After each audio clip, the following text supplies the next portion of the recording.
Shalom, salam damai sejahtera Bapak Ibu, Saudara dan Saudariku seiman. Semoga saya menjumpai Anda semuanya dalam keadaan yang sehat walafiat, tetap semangat, tetap tersenyum, dan tetap berpengharapan pada Tuhan kita Yesus Kristus. Jumpa kembali dengan saya, Pater Adi Tiala SPD, dalam permenungan harian Sabda Tuhan Embun Sabda di hari Sabtu tanggal 1 Mei 2021. Saya ajak Anda hari ini merenungkan bahwa karena iman kita dan dalam iman kita, kita tidak pernah sendirian. Tuhan selalu ada bersama kita.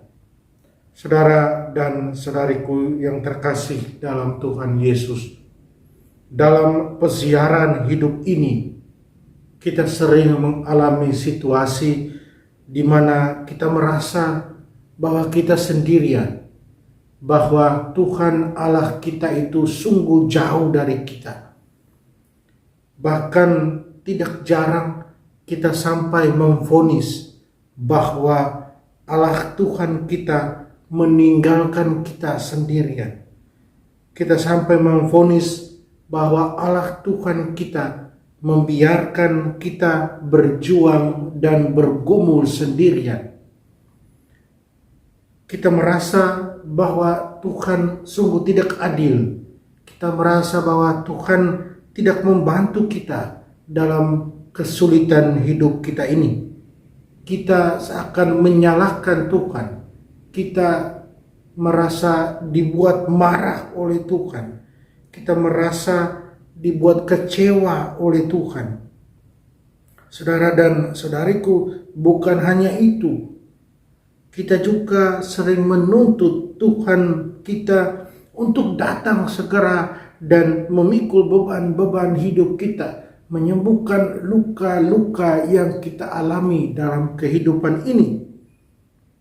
Pertanyaannya, saudara dan saudariku, mengapa hal itu bisa terjadi?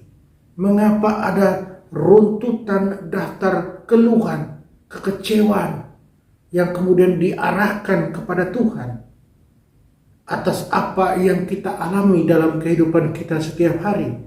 Mengapa hal itu terjadi? Hemat saya, saudara dan saudariku, hal-hal itu terjadi, daftar keluhan, kekecewaan yang kita alamatkan pada Tuhan terjadi karena iman kita ini menipis. Karena kita tidak pernah lagi mengenyangkan diri kita dengan sabda Tuhan Allah kita sendiri. Kita sudah tidak mampu lagi untuk mendengarkan Dia, mendengarkan firman-Nya, mendengarkan firman Allah. Kita tidak menyadari bahwa sebenarnya Tuhan Allah kita itu Dia hadir dalam setiap kesempatan hidup kita. Dia hadir dalam dan melalui orang-orang yang menemani kita, yang membantu kita, yang menuntun kita, bersama dengan kita menjalani kehidupan ini.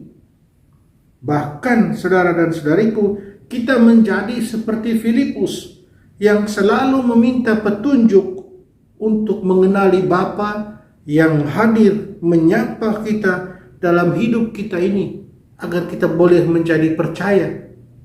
Seperti halnya apa yang dialami oleh Filipus, apa yang dialami oleh para murid. Saudara dan saudariku, Tuhan Allah kita itu just beside us. Dia ada di samping kita. Kita hanya perlu membiarkan diri kita dituntun oleh Dia, agar kita boleh mengenal Dia, mengenal Tuhan Allah kita dengan lebih baik. Kita tahu bahwa Dia selalu ada bersama kita. Kita hanya perlu kembali menguatkan, meneguhkan iman kita itu, agar iman kita itu tetap segar, sehingga kita boleh mengenal Tuhan Allah kita. Kita tidak sampai pada titik bahwa kita kecewa, kita putus asa dengan Tuhan. Tidak sampai pada titik tersebut. Saudara dan saudariku, mari kita belajar dari Barnabas dan Paulus di mana mereka menunjukkan wajah Tuhan dalam pribadi-pribadi yang mereka layani, yang mereka jumpai. Mereka bisa melihat Tuhan di sana. Dan mari kita biarkan segala ujung bumi melihat keselamatan datang dari Allah dalam hidup kita ini.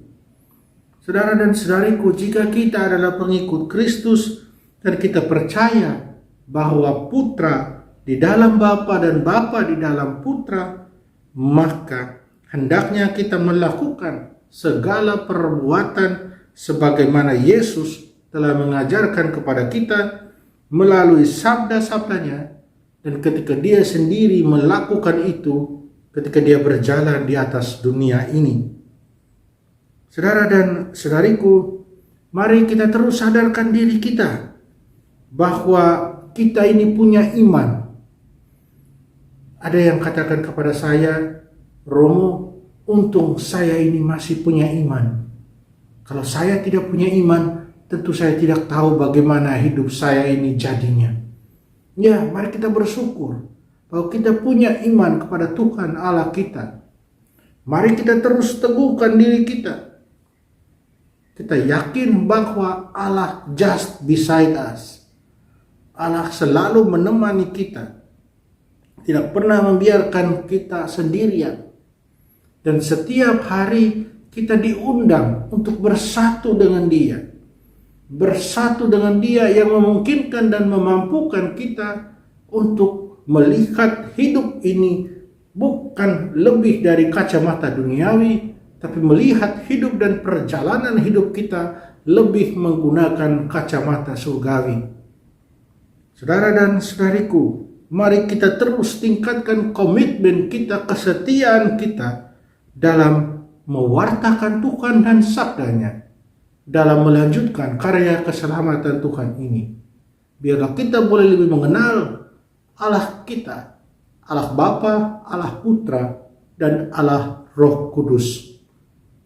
Satu Allah, tiga pribadi. Mari kita dekatkan diri kita pada Allah Tuhan kita ini. Mari kita mohon kekuatan dari Tuhan, kita berdoa.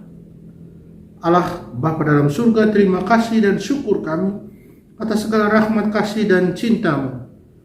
Kami mohon bantulah dan tolonglah kami. Semoga kami berani untuk terus melanjutkan karya-karya Putra-Mu dalam peziarahan kami di dunia ini. Dan agar kiranya semakin banyak orang boleh memperoleh keselamatan dan semakin banyak orang boleh datang kepadamu. Tolonglah kami, bantulah kami. Amin. Mari kita mohon berkat Tuhan, Tuhan sertamu. Semoga kita sekalian, semua orang yang kita sayangi dan kasih, segala usaha, rencana kerja kita, dilindungi, dibimbing, dan diberkati Allah yang Maha Kuasa, Bapa dan Putra dan Roh Kudus. Amin.